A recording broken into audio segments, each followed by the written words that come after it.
Welcome, everyone, and thank you for joining our session on applying your inventory strategy in ERP. I am John Rio, Director of Sales at Kwixand Solutions, and we really appreciate you taking time out of your day to be with us.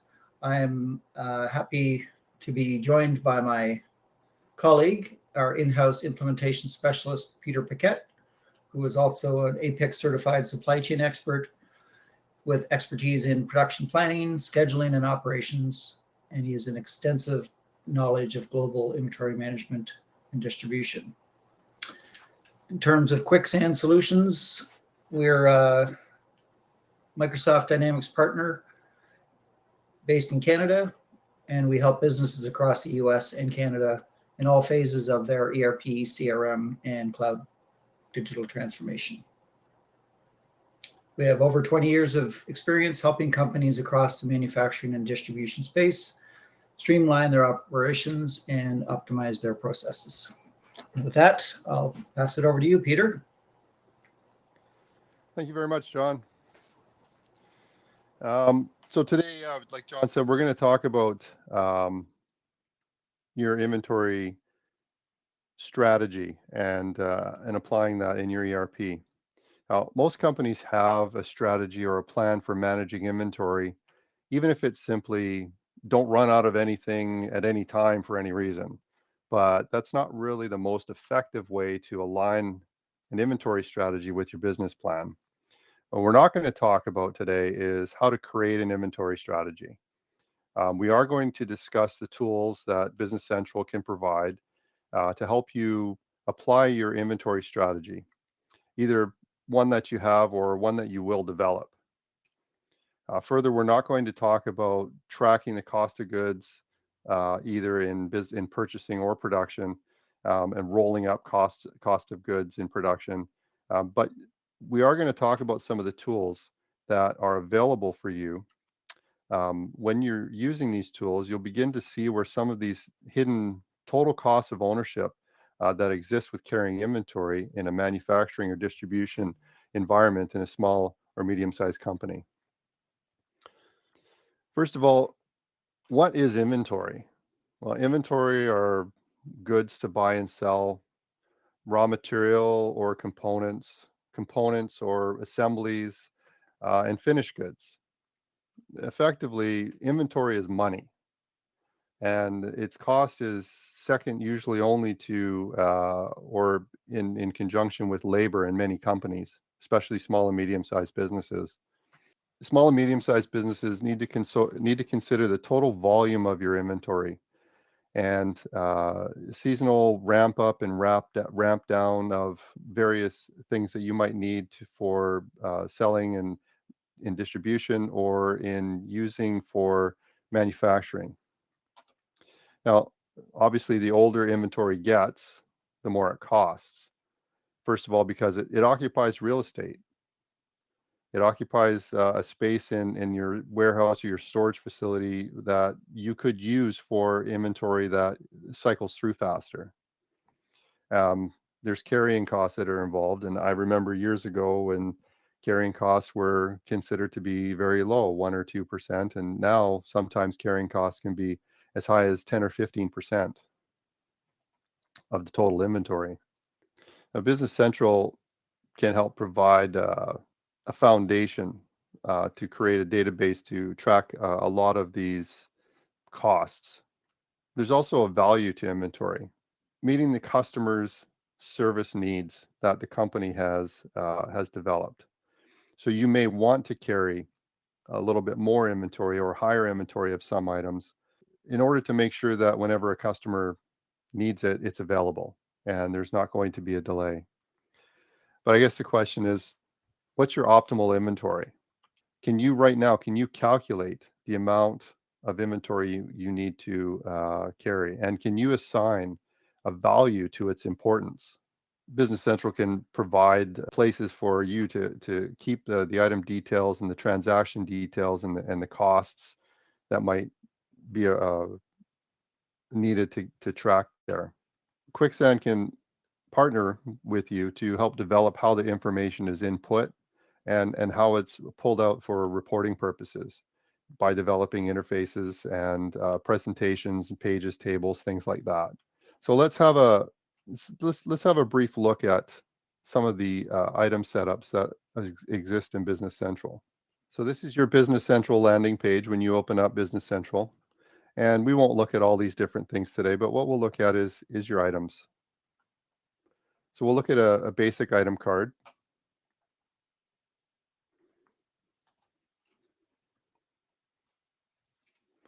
And you can see that there's a number of pieces of pretty standard information that you would expect to see: your item number, a description, whether it's an inventory item or a service item or a non-inventory item. You have your basic unit of measure and your different groupings that you might use.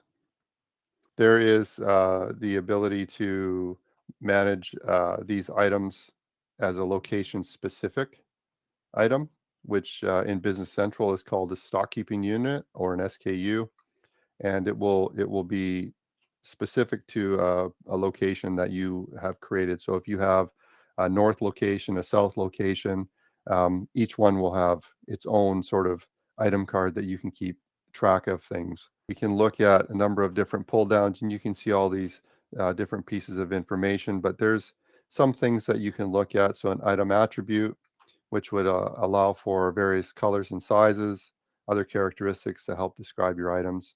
And there's also going to be various pieces of information. We can look at your item barcodes. So we have item references where we can have different barcode references. So we can have a customer number here. We can have a vendor number, which might be different. And we can also store barcode information in there for scanning purposes.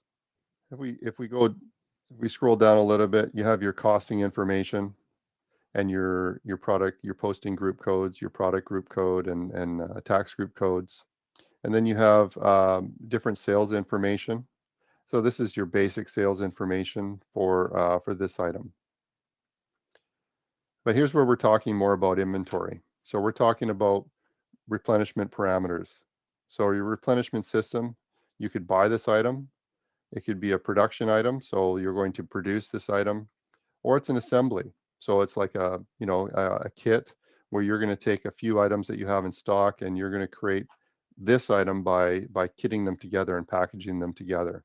And then you can set your items as a make to stock in production or make to order. And here's where you're going to store your routing number and your production bombs. And if you're using an assembly, then you're going to create an assembly bomb down here. This one doesn't have an assembly bomb. Obviously, it says no. And then for planning. Now, planning is obviously one of the biggest parts of inventory. How do you plan? We'll talk a little bit later about various planning worksheets and requisition worksheets. But this is where you're going to set this item up for the planning system. So you're going to use fixed reorder quantity or a maximum quantity. You can use general order or a lot for lot system, depending on what you want to do with this inventory. And you'll see that right now some of these items are grayed out because nothing's been chosen. If I choose my fixed reorder quantity, I now can edit some of these fields. And this is how this is controlled in your replenishment and planning system. We can also track inventory, so where we can put in an item tracking, where we can add the use of serial numbers or lot numbers for your input and your output. And then, of course, one of the important parts of inventory is how much do you have and have you verified that? So we can help with setting up physical inventory counting period codes, which will help with cycle counts and things like that in order to make sure that you're counting your items at the frequency you should be counting them. And that's not just with the annual counts, but if you're doing cycle counts, you might want to count, your A items once a month or once a week or once a quarter or something like that. And you can create a code and put that in right in here. If you want to count your B items, less, and you want to count your C items maybe twice a year or something like that, And of course, you can put your codes in there, and you can break that down into as many categories as you want. I'm not gonna show it here because it doesn't pertain directly to the item card. But there's also advanced warehouse functionality, which is good for companies where inventory movement steps are conducted by separate teams or separate individuals.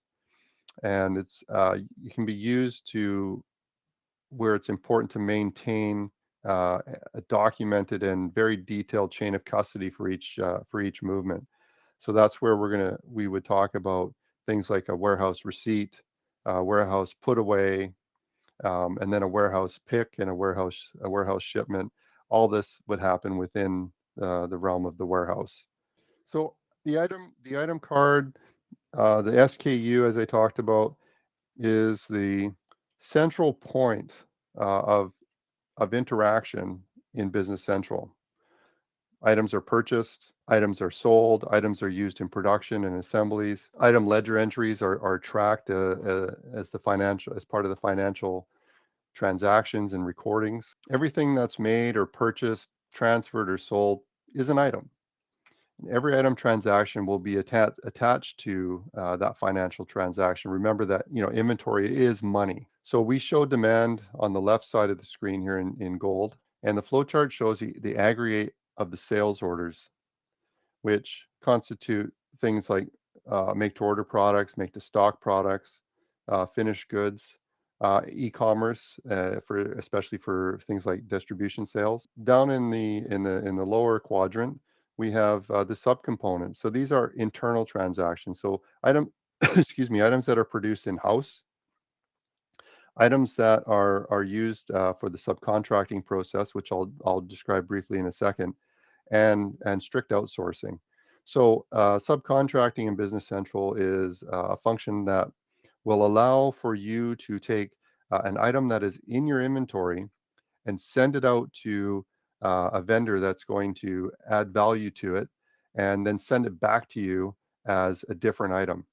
And the subcontracting process in Business Central allows you to roll all those costs together and manage the inventory as it moves out of your warehouse and then back into your warehouse. So an example would be, let's say you have a box of screws where that you're going to use in assembly of production or something like that. But you need the screw heads to have a certain color paint on them. And so you send out a box of 1,000 screws to a vendor that paints or powder coats them or something like that. And then so that's the added value item that they include. And when they send it back to you, they come back to you as painted screws, let's say. And the whole transaction, first of all, has to remove those screws from your inventory so that they no longer show, but then it has to receive that back into your inventory when they're completed. And outsourcing would simply be where you hire a vendor to perform a task or do a job, let's say like an installation or something like that. Again, that's not inventory, but it is a transaction that goes along with inventory. And so you need to make sure that the inventory is being tracked for that transaction. Now on the right side of the screen, we show the supply side. So the flow chart's looking at your aggregate production. So taking a little bit from the lower left and bringing it up to the upper right, we have production orders, and we have subcomponent production orders, we have assembly orders, and we have service items. So production order is pretty straightforward. You either produce to stock or you produce to order. In any case, there's some sort of demand that comes from the aggregate sales orders, either the make to order, make to stock, and you create production orders and you make items. Now, some of those items may require subcomponents to be produced and perhaps even inventoried and used in the finished goods production. So you have your parent-child relationships in your production orders, and it will allow you to create your plan so that you create the child items obviously before you bring them up to the parent level. Assembly orders we mentioned before, talking about, kitting.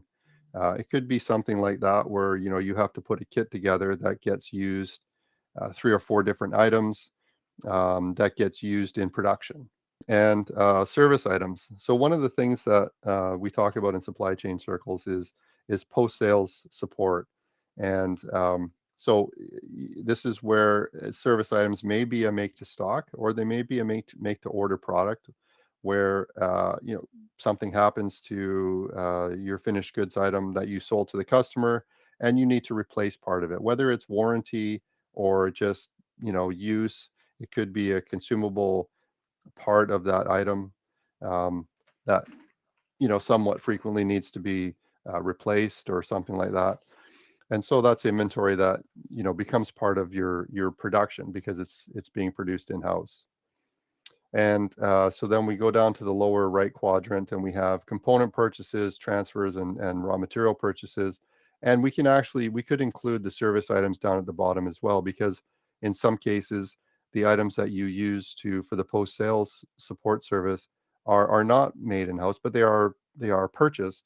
So you have to have a plan. It has to be part of your inventory strategy to decide whether or not you want to carry them at all. And if you do want to carry them in inventory, how many? How many of these do you actually want to carry? But if we go back to component purchases, again, this goes back to some of the outsourcing of the subcomponents, where a company is going to either sell you a component, or you're going to contract them to make components for you, whether it's as a subcontracting or just a straight out contract to make components for you that you're going to use in your production and assembly. Now, transfer orders is an interesting one, and some companies don't think about this as much. But if you have multiple locations where, so you have your assembly plant, but then there's 3 other places where your subcomponents are produced, you need to have an inventory strategy for, how are you going to manage the inventory? How much inventory are you going to have of the components that are made at location A, B, and C that are going to be used for production, final assembly production at the main plant, let's say. Your ERP should be able to provide to you with the initial demand, starting up in the upper left, and shift it over to the right and then down, so that it can tell you that you need to produce this amount of this item so that it can be used at a later date for production, and then ultimately to fulfill the sales either by the make to stock or make to order process. And then, of course, you have your raw material purchases. Anything that you're producing, whether it's a component or a subcomponent or your final production order, you need to be able to manage your inventory so that you can, you don't have to carry too much. The other thing is, what's your lead time? So how are you calculating your lead time? And is your lead time getting adjusted out, or is it shorter or longer? And Business Central, any ERP, but Business Central can definitely help you calculate when you need to order what product, so that it's at the right place at the right time. So let's talk about your types of demand. In order to in a make to order rather, or a make to stock manufacturing environment, there's a need to inventory items somewhere in the system. Now, the inventory can be kept as finished goods ready for sale and shipment, components ready for assembly or as part of production, or raw material that's being used in production of the components or the finished goods. Now, in a distribution environment, inventory is key to maintain your high service level goals to customers and capture expected or forecasted sales, and also new sales and different campaigns and promotions that you might have. Successful inventory management requires visibility on the inventory level of every item and the completion of transactions as live as possible. And since demand is constantly being input into the ERP and the planning can be calculated at any time, this will allow changes to the supply plan as often as needed. So where does demand come from? Externally, demand comes from customers, partners, short-term contract and project contract sales with special delivery criteria and perhaps even penalties for missed deliveries or missed delivery deadlines. It can come from subcontractors. So providing items, like I said before, from your inventory for installation by a third party, uh, such as like an auto upfitter sending a vehicle to be deckled or wrapped, um, and sending items from your inventory to be modified with some value add, such as you know uh, the screw heads getting powder coated or painted to specific colors.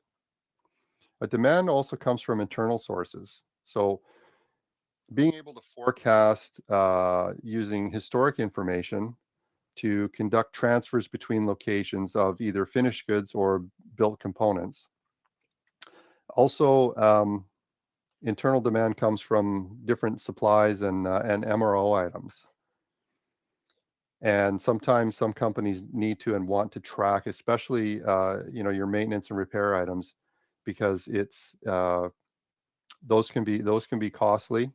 And sometimes having an item, a part or something, a replacement part on a shelf is more expensive than having it flown in from halfway around the world when it's needed.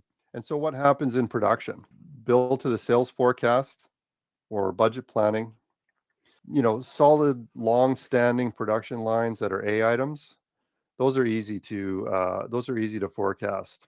Components and assemblies required for use in production. Some locations will produce specialized items due to access to material or skilled labor, or perhaps even costly safety protocols. And these items can either be at the manufacturing location and then transferred to the assembling location as needed, um, or they can be, assembled at the location where they're being produced. And what about builds for marketing campaigns, especially for e-com or retail sales? When the ads are out, you'd better have the inventory to support that, at least for the very short term. Think about some of the electronics that come out, and in some cases, even it can be seasonal. So, in November, December, right before Christmas, there's a lot of not a lot of new electronics will be introduced to the market by various manufacturers, and everybody wants them, and they want them right now. So there's no point in executing an advertisement or some sort of marketing strategy if there's no inventory to support it. And then the last bit is the unplanned inventory. Generally, these are things that are out of your control. But where inventory is really the only factor that can affect a solution to whatever the issue happens to be. Now, the ERP can contain information and trigger an exception, but this is where the user intervention is required. But you need to get the information as quickly as possible. So some of the unplanned situations that can happen are new customers or sales, right? So, you have a great sales team that goes out and find a brand new customer that you didn't have before. Maybe they're an established customer in the industry.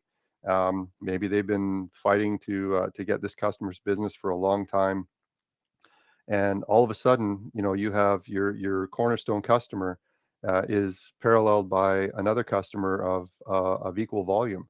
Well, you need to be able to support that customer.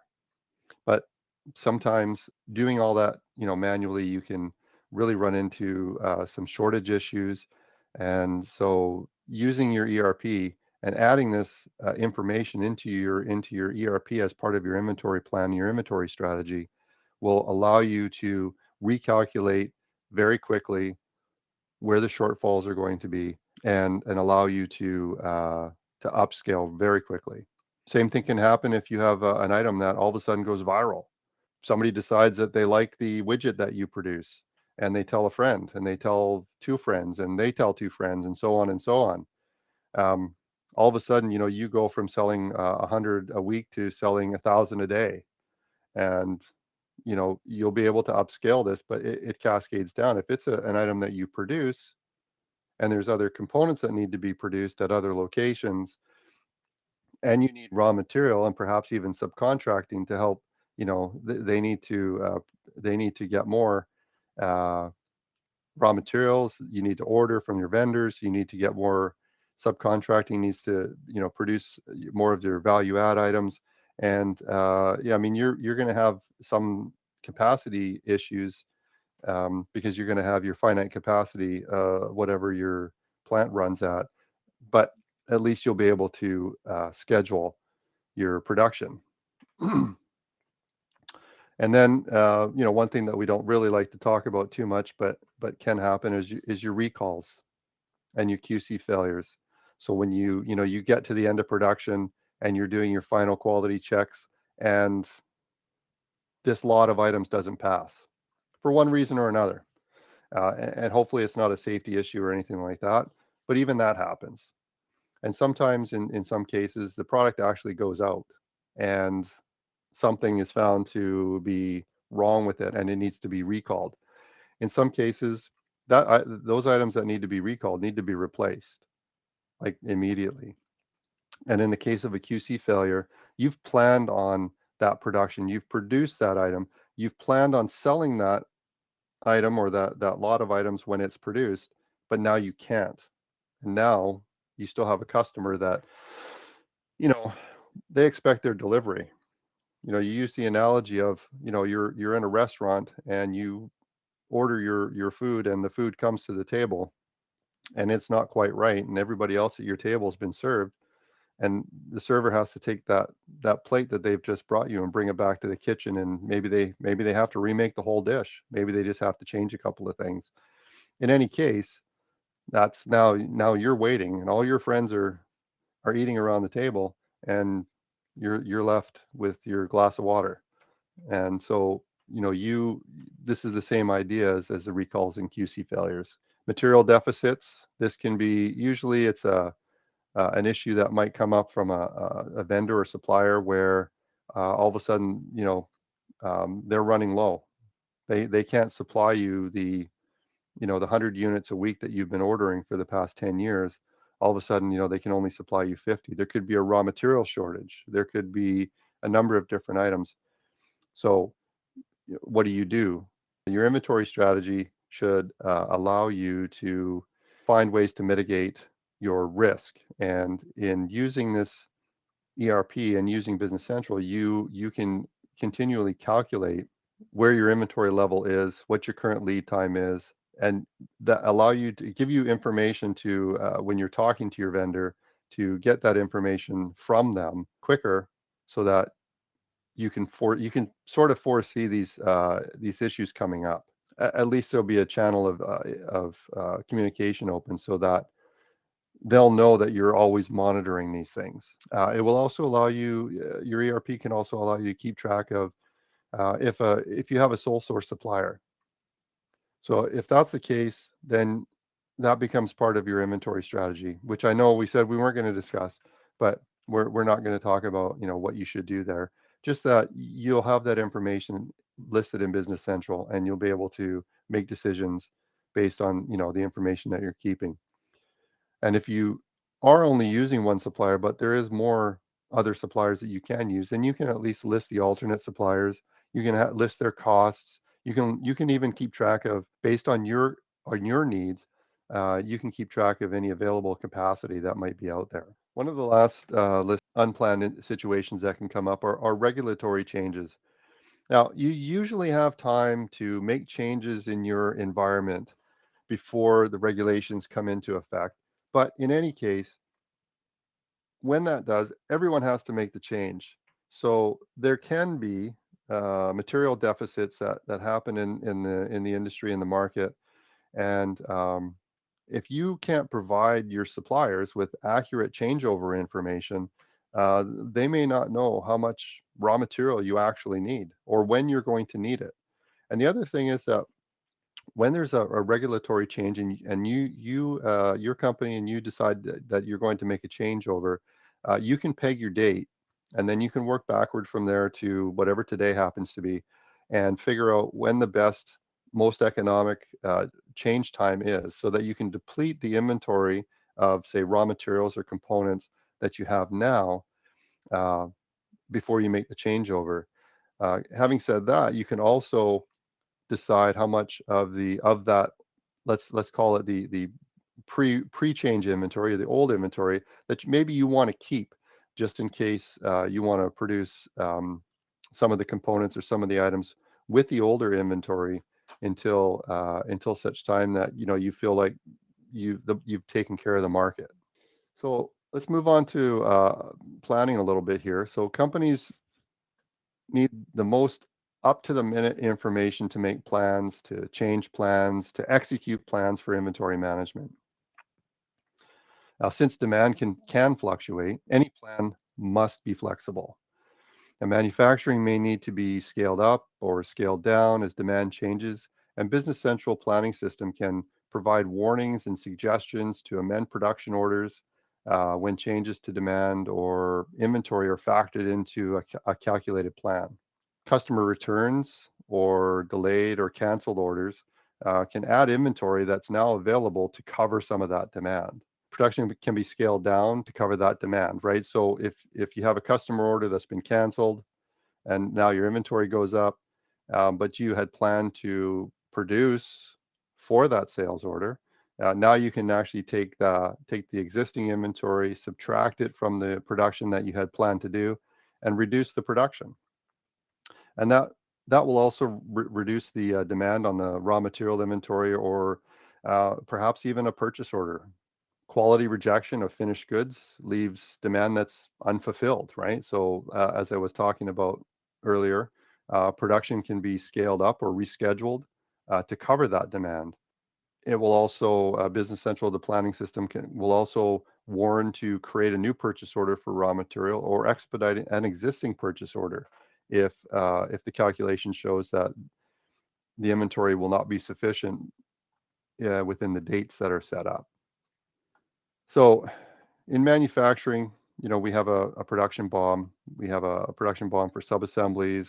We use production BOMs in subcontract, and then in the production BOM is basically, it's a list of the subassemblies and the raw material.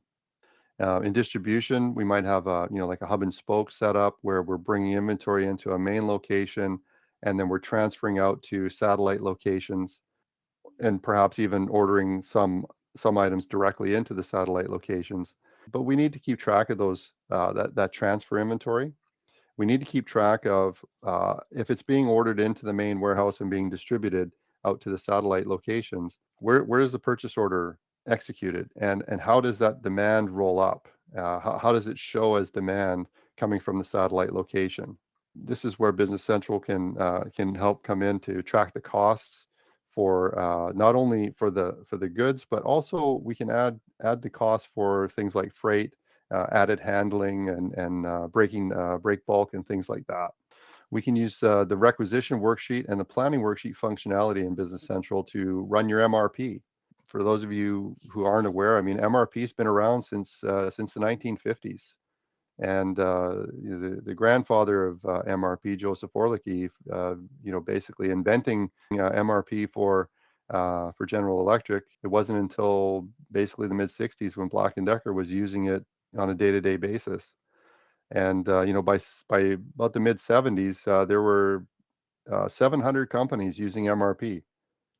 And everybody looks at that and says, "Wow, that's really quite amazing." Only 700 companies. I mean, there's millions of companies around the world nowadays that are using MRP. Some of them more effectively than others, but it's MRP hasn't really changed much since the 1950s from an algorithmic mathematical perspective. But a modern ERP, will incorporate the MRP. Like I said, MRP hasn't changed much in structure. It was really great for items that had a BOM that didn't really change over a long period of time. The items themselves had a really long life cycle. But today, items have a lot lot shorter life cycle, and they ramp up a lot faster and ramp down a lot faster than they did in the 50s and 60s and the 70s. So, a modern ERP like Business Central will be able to provide other information outside the MRP to help calculate and report on some of the changing information. One of the new features that came out in late 2023, and release wave 2 in Business Central is Analyze tool, and that shows up on pretty much any page where there's information and data. It allows you to create and save pivot tables right in Business Central, and can update them with a click of a button or two, so that you can not only just look at the information that's on the page, but you can actually create some analysis without having to export and create reports and all that other stuff. It's pretty slick. Executing your plan is the easiest part of the the demand to supply process. Business Central mechanisms for creating and managing the production orders and the purchase orders and transfer orders provide thorough visibility and traceability from beginning to the end of the process.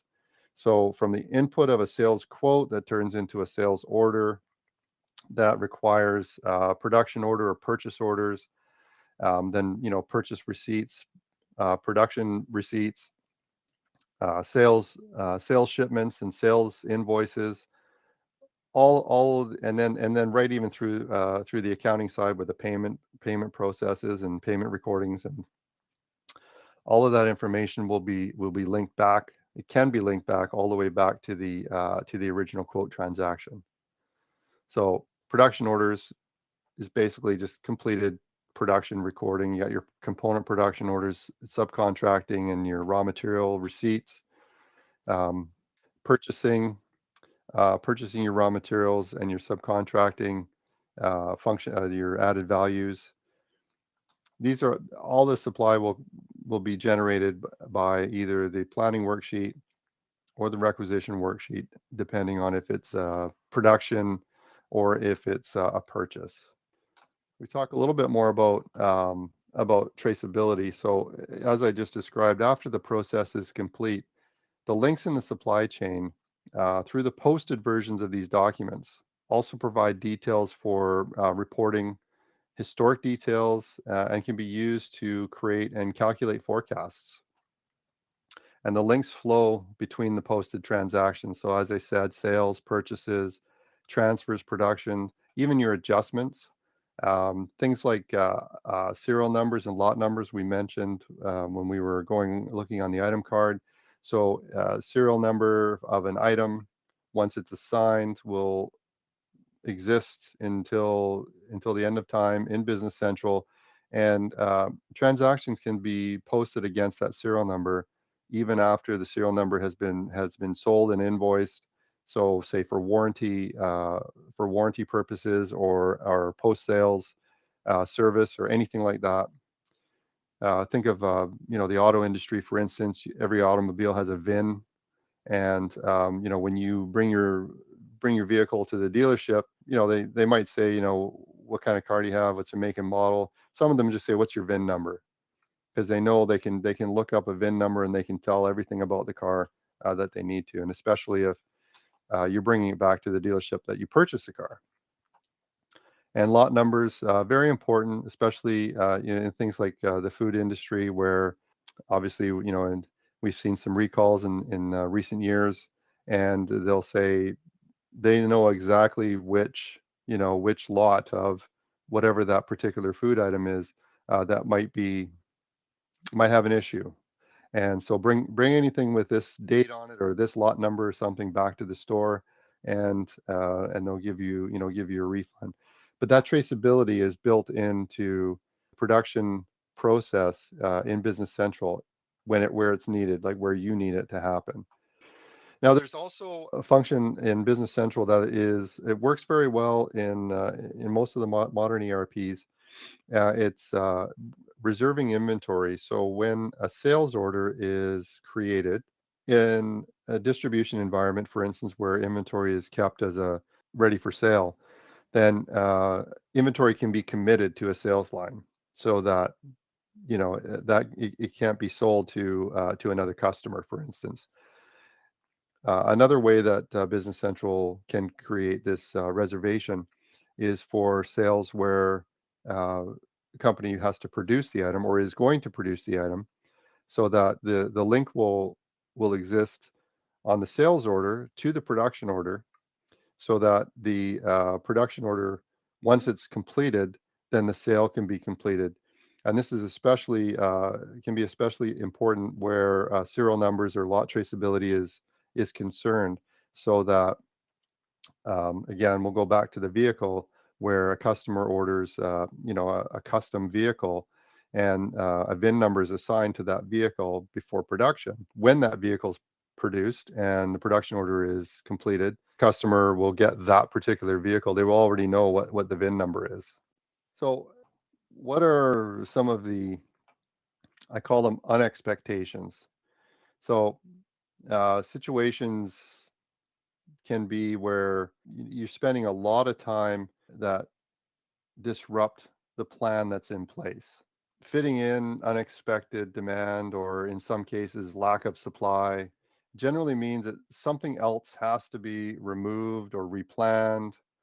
And another aspect of unexpected demand is the transaction may have to be done manually and not through the function of the ERP.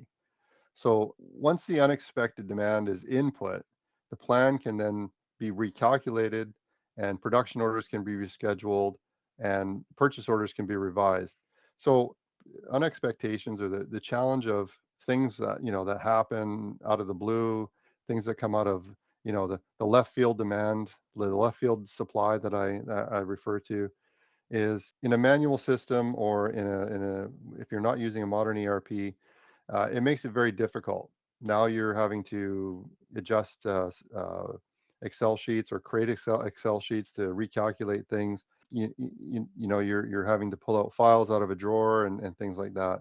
So with Business Central, adding in that unexpected demand, that new demand, however it appears, and then recalculating your plan, will come up with a bunch of what's called exceptions or warnings, where it'll give you the direction of, this is how we need to change the process to maintain our inventory plan. Again, we mentioned before, QC rejection, recalls, things like that will it could be QC rejection of incoming material, not just the finished goods output, but the incoming material. Sometimes it hits the receiving door, and we can't use it.